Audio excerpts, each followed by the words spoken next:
Good evening भाई लोग। Hello साहिल, good evening. बेटा सभी लोग जल्दी से बता दो ऑडियो और वीडियो क्लियर है कि नहीं। सभी को गुड इवनिंग, नमस्कार, जय हिंद। चलो बेटा जल्दी से सभी लोग कनेक्ट हो जाओ। और आज हमारा जैनिज्म इन इंडिया का दूसरा पार्ट है। यहां पर कुछ 6 to 7 क्वेश्चंस हमारे रहते हैं, उन्हें आज कर लेते हैं, ये चैप्टर खत्म हो जाएगा, ठीक है। और फिर कल से शुरू करेंगे महाजनपद वाला चैप्टर। चलो जल्दी से सभी लोग कनेक्ट हो जाओ।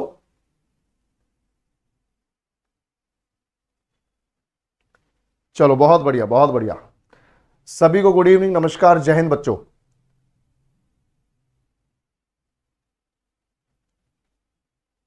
फटाफट से कनेक्ट हो जाओ बेटा सभी लोग, और अब शुरू करते हैं हमारे सेशन को। और हमारा सेशन जो है जैनिज्म वाला पार्ट 1 हो चुका है।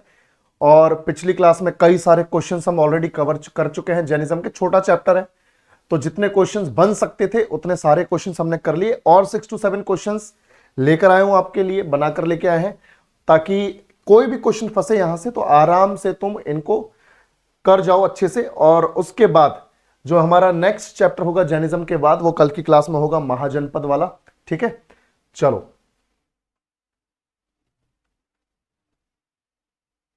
बेटा पीडीएफ तो भेज दिए सबकी।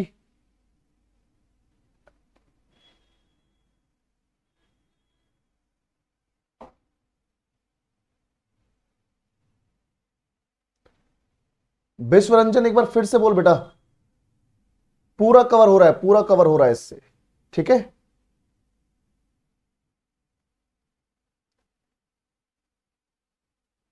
आदित्य अगर पूरा फाउंडेशन चाहिए बेटा तो फिर वो आरआरबी वाला बैच होगा, जिसमें सारे सब्जेक्ट्स होंगे अपना, मैथ्स भी, रीजनिंग भी, है ना, वो सब वहां पर है। चलो बहुत बढ़िया, आगे बढ़ते हैं। अच्छा देखो, जैनिज्म इन इंडिया हमारा पार्ट 2 है आज, और 6 to 7 क्वेश्चंस हैं। फटाफट से इनको निपटाते हैं। आज का सेशन जो है बहुत लंबा नहीं होगा, छोटा सेशन होगा कंपैरेटिवली, क्योंकि हमारा बाकी तो 1 घंटे चल जाता है पूरे। आज शायद आधे घंटे से लेके अपना पौने घंटे के बीच में खत्म हो जाएगा, ठीक है। तो सभी लोग ध्यान से देखो। और सेशन शुरू करने से पहले आप सबको मालूम है आज अपनी 7 अगस्त है कि 8 अगस्त है भैया? आज क्या है भाई? हाँ आज 7 तारीख है, बिल्कुल। तो 7 अगस्त है, कल 8 अगस्त रात 12 बजे तक ये ऑफर है 499 का। जिन्होंने भी अभी तक फाउंडेशन बैच में अपने आप को एनरोल नहीं किया है, जिनकी थ्योरी कमजोर है, ठीक है, सबको नहीं करना है, जिनकी थ्योरी कमजोर है, जिनको लगता है कि बेसिक से एडवांस करना है, तो एक बार अपना ये फाउंडेशन बैच ले लें, और उसके बाद आराम से बढ़िया तैयारी करें, प्रैक्टिस करें, ठीक है। तो याद रखना CBT 1 CBT 2 को पूरा कवर करने के लिए ये बैच है। और अभी 499 है, कल इसका प्राइस जो है बढ़ जाएगा रात को 12 बजे के बाद। 8 अगस्त तक की ऑफर है, तो जो बच्चे अभी तक नहीं कर पाए एनरोल, उनको एक बार आप लोग बता सकते हो, जो भी आपके नोन है, ठीक है, तो उनको एक बार बता दो कि भैया ये सीन है।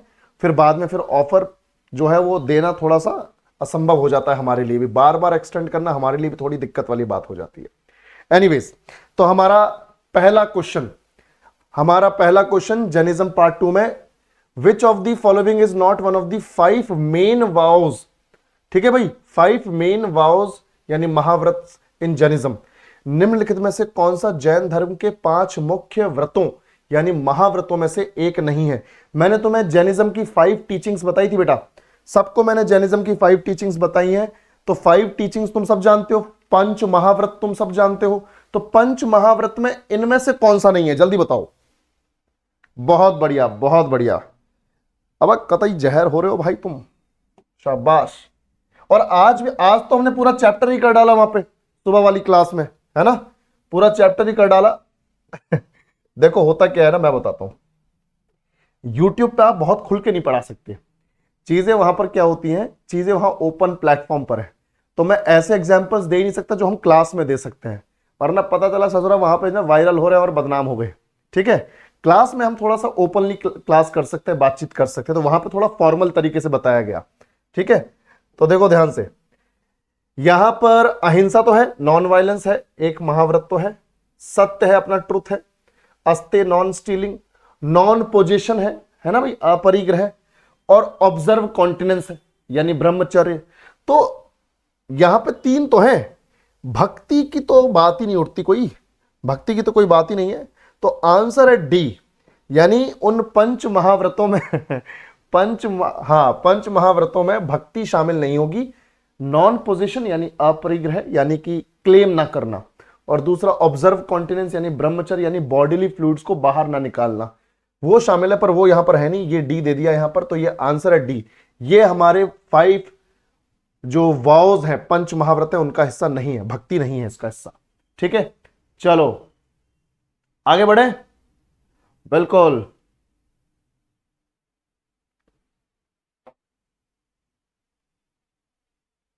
चलो थैंक यू बेटा साक्षी, थैंक यू।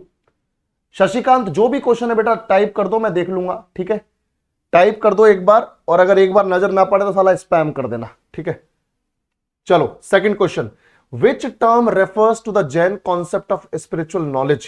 कौन सा शब्द आध्यात्मिक ज्ञान की जैन अवधारणा को संदर्भित करता है?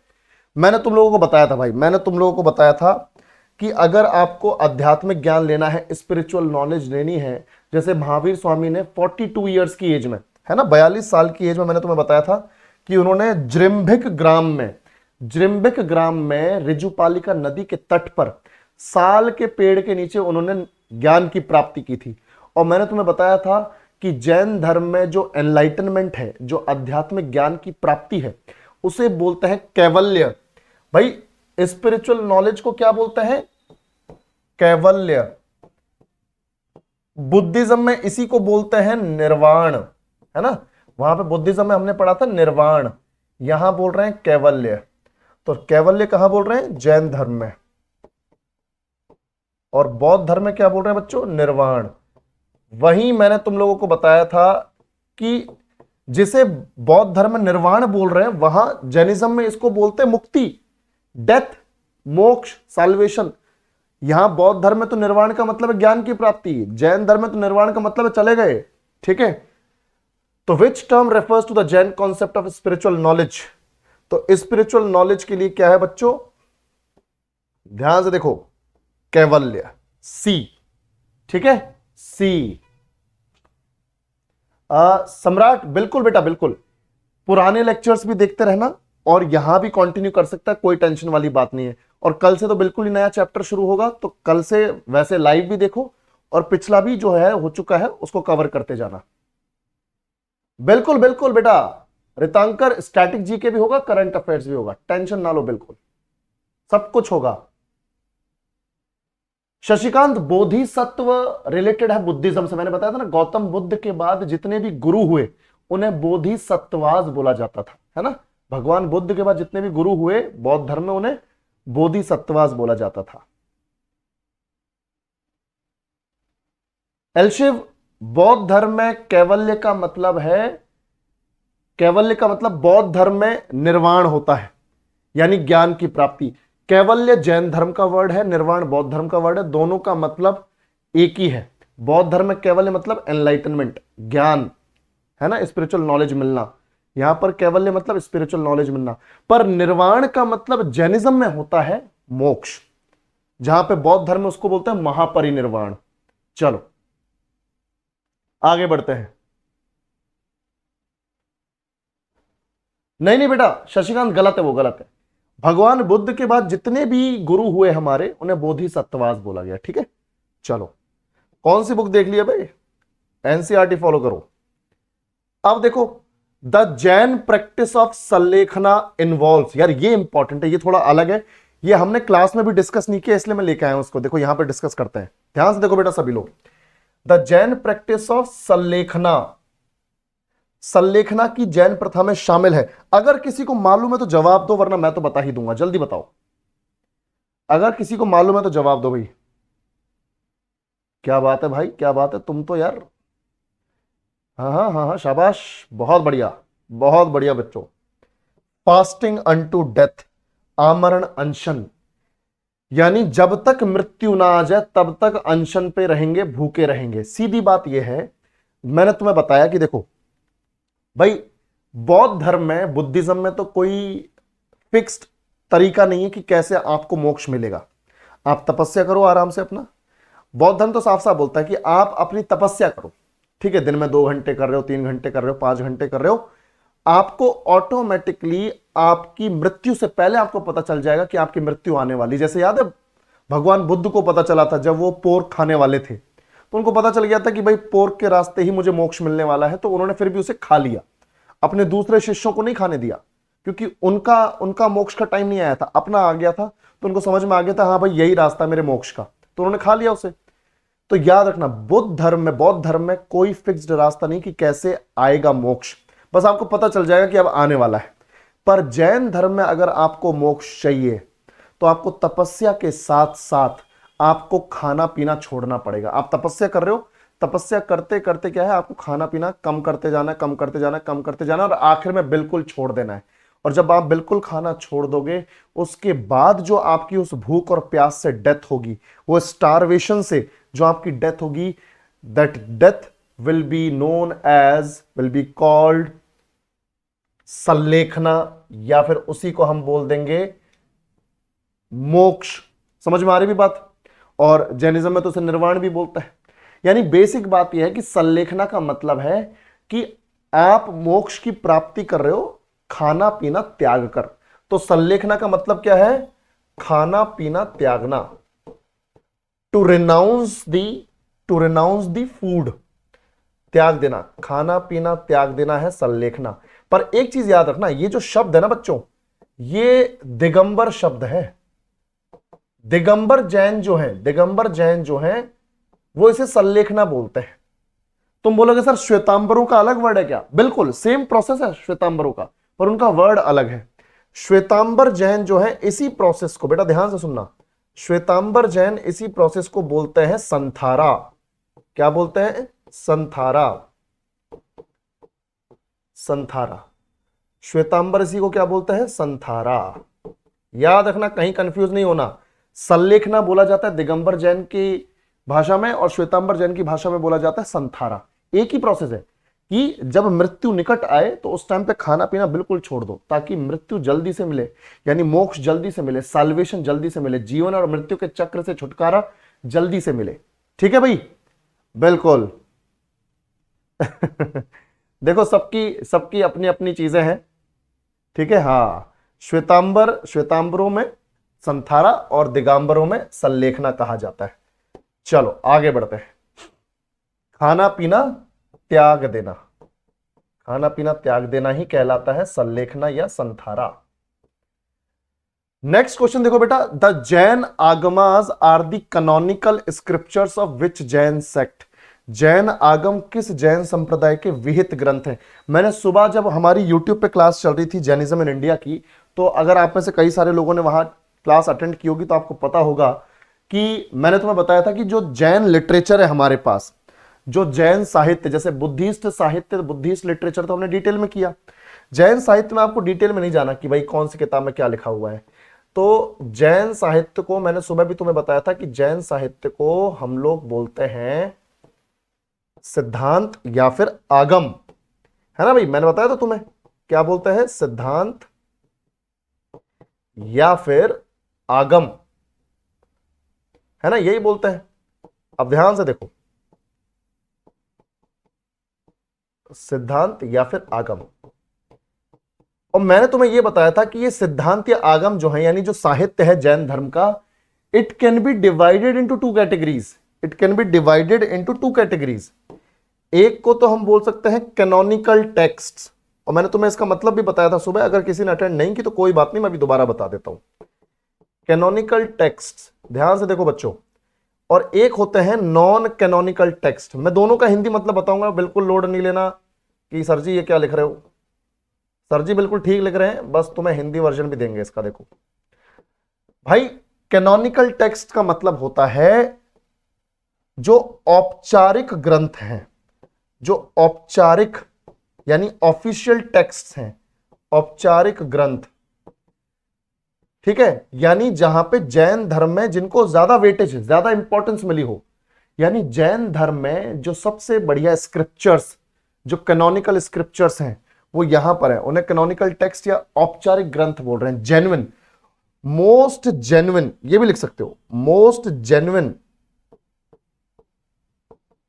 टेक्स्ट, मोस्ट जेन्युइन टेक्स्ट, ठीक है।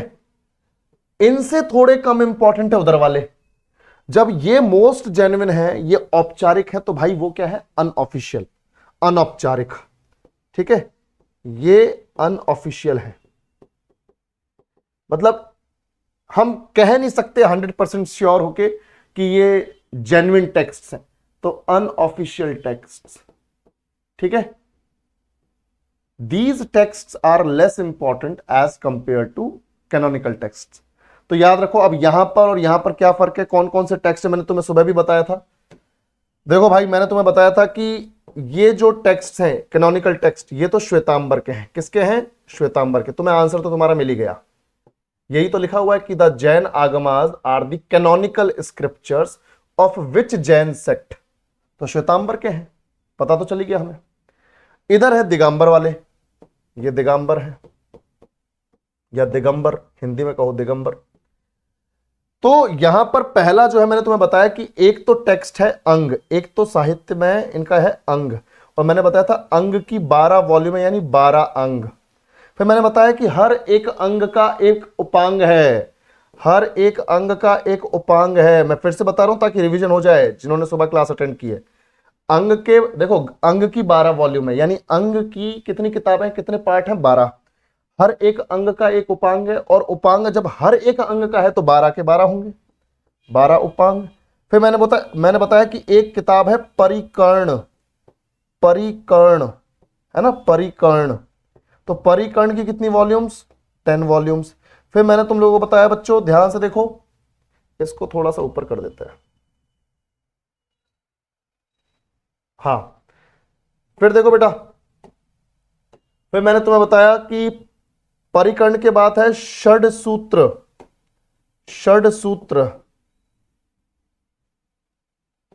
षड सूत्र, मैंने बताया था इसकी 6 वॉल्यूम। फिर मैंने बताया था मूल सूत्र, मूल सूत्र, इसकी 4 वॉल्यूम, 4 पार्ट हैं इसके। और फिर मैंने बताया था कुलिक सूत्र,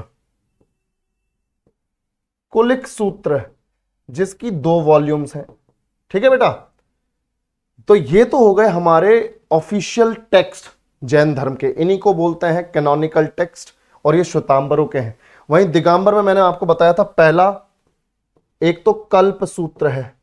कल्प सूत्र मैंने बताया था ये किसने लिखा है, कल्प सूत्र लिखा है बच्चों, कल्प सूत्र लिखा है भद्रबाहु द्वारा रचित है, ये भद्रबाहु द्वारा रिटन है, it was written by Bhadrabahu. फिर मैंने 2 टेक्स्ट और बताए थे तुम्हें, राजशेखर द्वारा अंतरकथा, अंतरकथा राजशेखर द्वारा, है ना, राजशेखर द्वारा अंतरकथा।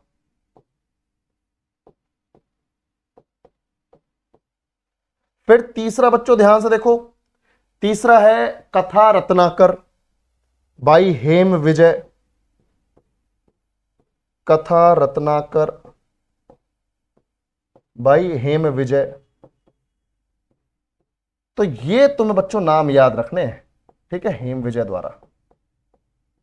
तो अब हमें पता चल गया कि कैनोनिकल टेक्स्ट, कैनोनिकल स्क्रिप्चर्स जो मोस्ट जेन्युइन टेक्स्ट हैं, वो कौन सी ब्रांच के हैं, श्वेतांबर के। तो आंसर हमारा हो गया यहां पर ये, तो ये लिटरेचर है बेटा, ठीक है। चलो आगे बढ़े, नेक्स्ट क्वेश्चन। अब ये देखो, ये तो तुम बता सकते हो, ये तो तुम बता सकते हो भाई, ध्यान से देखो। द कल्प Sutra, a key text for Jains, talks about the details of lives of Tirthankara, was written by. Kalpa Sutra जैनियों का एक प्रमुख ग्रंथ, तीर्थंकर के जीवन के विवरण के बारे में बताता है, यानी जितने भी हमारे 24 तीर्थंकर हुए उनकी लाइफ्स के बारे में, उनके जीवन का विवरण देता है कल्प सूत्र। किसके द्वारा लिखा गया था, अब बताओ दो जल्दी से, जल्दी से बताओ भाई, सभी लोग जवाब दो, अभी पढ़ा है हम लोगों ने। बहुत बढ़िया, शाबाश, ये हुई ना बात, भद्रबाहु, बिल्कुल भद्रबाहु, हो गया आंसर, सिंपल है। मतलब थ्योरी इस तरीके से पढ़ लो कि साला एक क्वेश्चन ना छूटे तुम्हारा, ठीक है। चलो बेटा आगे बढ़ते हैं, नेक्स्ट क्वेश्चन। बहुत बढ़िया, सभी का जवाब आ गया, बहुत बढ़िया बेटा, बहुत बढ़िया।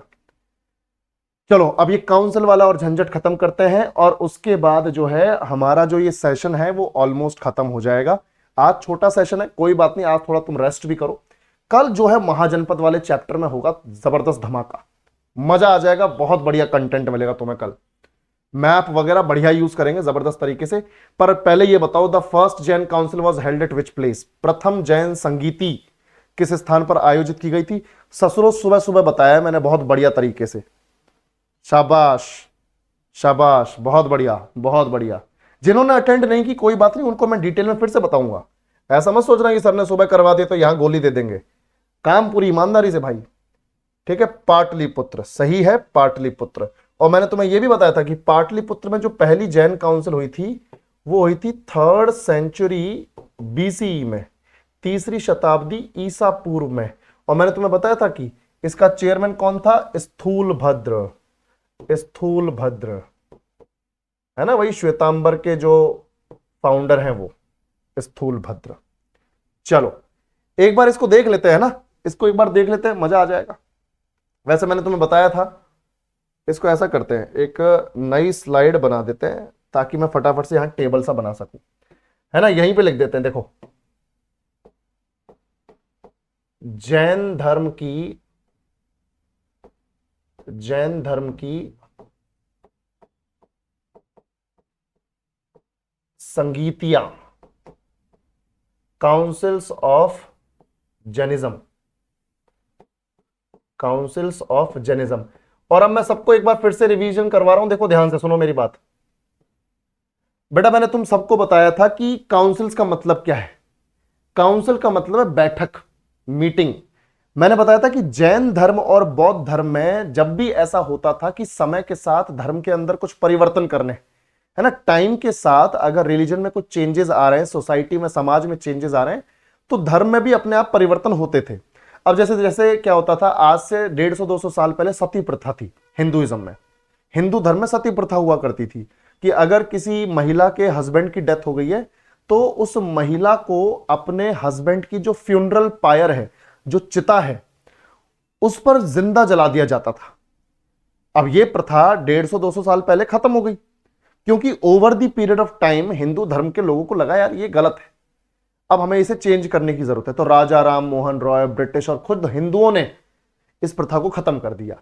यानी जब भी ऐसा लगता है कि हमारे धर्म में हमें कुछ परिवर्तन करने की जरूरत है, तो बैठकें होती हैं, उनमें चेंजेस होते हैं धर्म के अंदर, तो वही बैठकों को हम बोल रहे हैं काउंसिल्स। तो जैनिज्म में भी हुई हैं, बुद्धिज्म में भी हुई हैं। बुद्धिज्म में 4 हुई हैं, यहां पर 3 हुई हैं। हमने बुद्धिज्म में थोड़ा डिटेल में कवर किया, यहां पर उतना डिटेल में कवर नहीं करना है। तो यहां पे लिख लेते हैं एक तरफ लिख लेते हैं काउंसिल्स। ध्यान से देखो बेटा, काउंसिल्स यानी कौन से नंबर की, पहली दूसरी तीसरी, तो टोटल 3 हुई हैं, पहली दूसरी और तीसरी।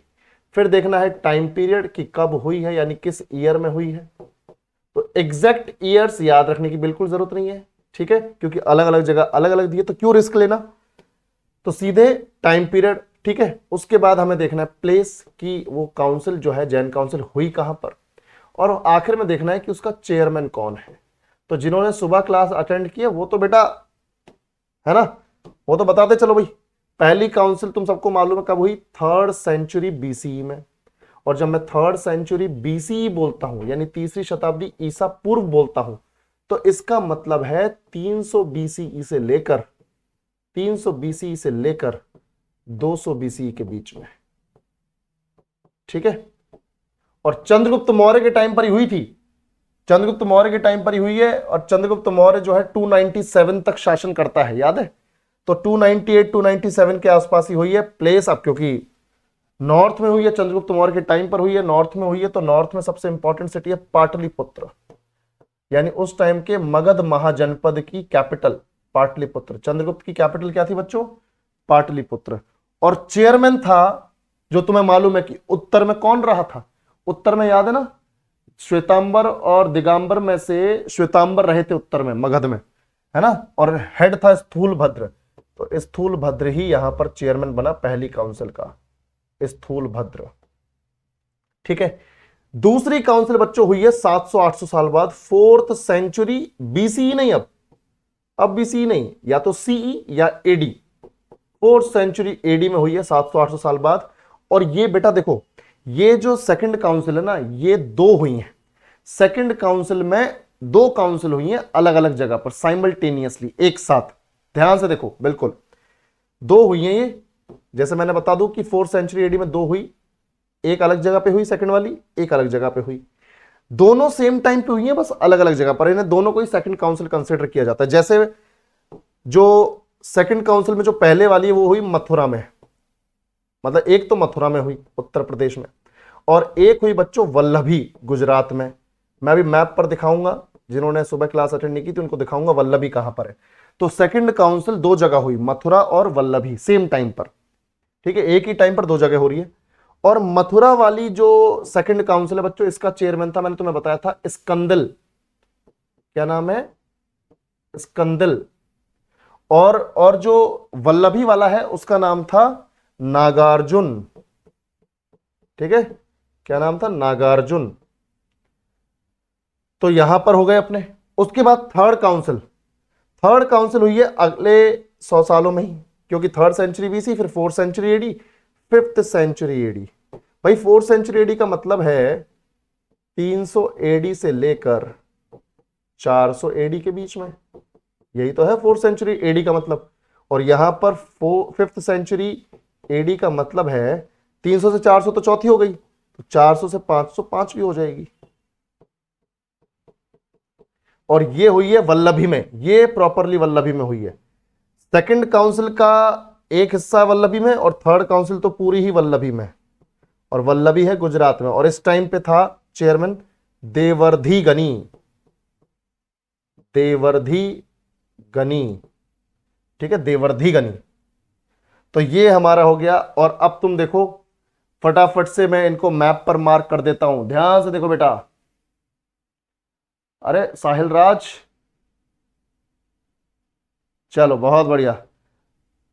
अंकित बेटा, एनटीपीसी की क्लास होती है एक सुबह ना 8 बजे यूट्यूब पर, फ्री क्लास होती है वो, उसको भी अटेंड कर लिया करो अगर तुम लोग उठ जाते हो तो। एक बोल रहा है, साहिल बाबू बोल रहा है, सर साउथ इंडिया का बेस्ट एक्टर है नागार्जुन। वही ना, पैर हिला के ममा मास, है ना भाई? ममा मास, पैर से तूफान उठा देता है। बिल्कुल बिल्कुल बेटा, बिल्कुल अनूप। तो याद रखो, देखो पाटलिपुत्र, स्थूलभद्र, स्थूलभद्र, ये स्कंदिल, ये स्कंदिल, ये नागार्जुन, और ये देवर्धी गनी, देवर्धी गनी।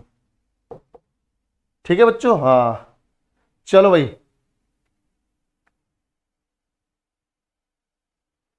ध्यान से देखो। तो ये हो गया अपना। अब हमारे पास अब हमारे पास क्वेश्चन तो हो गए। एक बार मैप में देख लेते हैं, इनको ना मार्क कर लेते हैं। भाई फर्स्ट काउंसिल कहां हुई है, जल्दी से बताओ। फर्स्ट काउंसिल पाटलिपुत्र, ये Pataliputra first council. Second council दो जगह पे, एक तो मथुरा में, सेकंड एक तो मथुरा में, एम लिख देते हैं, और दूसरी ये देखो वल्लभी यहां पर गुजरात में, ये सेकंड यहां पे वल्लभी, मैं वी लिख देता हूं। और तुम्हें मालूम है थर्ड भी कहां पर हुई, थर्ड भी वल्लभी में। ठीक है, तो कंफ्यूज नहीं होना। इस तरह से हमारी तीनों काउंसिल्स हुई हैं। बिल्कुल, बहुत बढ़िया बहुत बढ़िया। ठीक है, तो अगेन अगर जिसको भी ऑप्ट करना हो 8 अगस्त तक वो ले सकता है। आप में से भी अगर कोई इंटरेस्ट हो तो देख सकता है, कोई जबरदस्ती नहीं है, तुम्हारी भलाई के लिए है। अगर तुम्हें थ्योरी आती है तो उससे बढ़िया तो कुछ है ही नहीं, तो फिर तो प्रैक्टिस करो एटीएम में, कोई टेंशन नहीं। और अगर बाई चांस ऐसा लग रहा है कि थ्योरी और मजबूत हो जाएगी तो आप इसको फिर ऑप्ट कर सकते हो। ठीक है, चलो, तो आज का सेशन हमारा बच्चों यहीं पर खत्म होता है। जैनिज्म हमारा खत्म हो गया। अब हम कवर करेंगे कल महाजनपद, उसमें पूरा 1 घंटा लगेगा। बढ़िया एकदम, अगर कुछ पढ़ के आ सकते हो तो पढ़ के आना, क्वेश्चंस अटेम्प्ट करने में मजा आएगा। 15 के आसपास क्वेश्चन लेके आएंगे ताकि फटाफट से बढ़िया तरीके से सेशन हो। ठीक है, चलो भाई, बिल्कुल बिल्कुल बिल्कुल इनफ होगा मंजीत, बिल्कुल।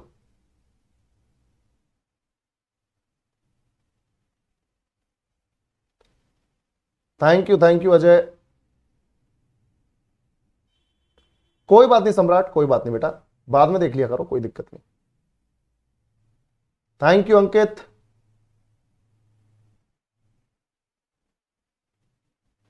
अंकित देवर्धि, देवर्धि गनी, देवादि श्रावण नहीं, देवर्धि गनी। बिल्कुल बिल्कुल सम्राट, बिल्कुल बिल्कुल, ठीक है, don't worry. Chetan thank you बच्चे, thank you Sahil, Shashikant thank you, बहुत बढ़िया आदित्य। ससुरो बस गायब हो जाओ, बहुत देर हो गई। बिल्कुल होगा सोनू कुमार, बिल्कुल। स्टैटिक जीके तो बहुत इंपॉर्टेंट भाई, क्यों नहीं होगा, बिल्कुल होगा। Geography, history, polity, economics, static GK सब मैं पढ़ाऊंगा अपने फाउंडेशन में और अपने एटीएम में, ठीक है, बिल्कुल टेंशन ना लो। चलो भाई निकल जाओ, खिसक जाओ इधर से। बिल्कुल होगा आदित्य।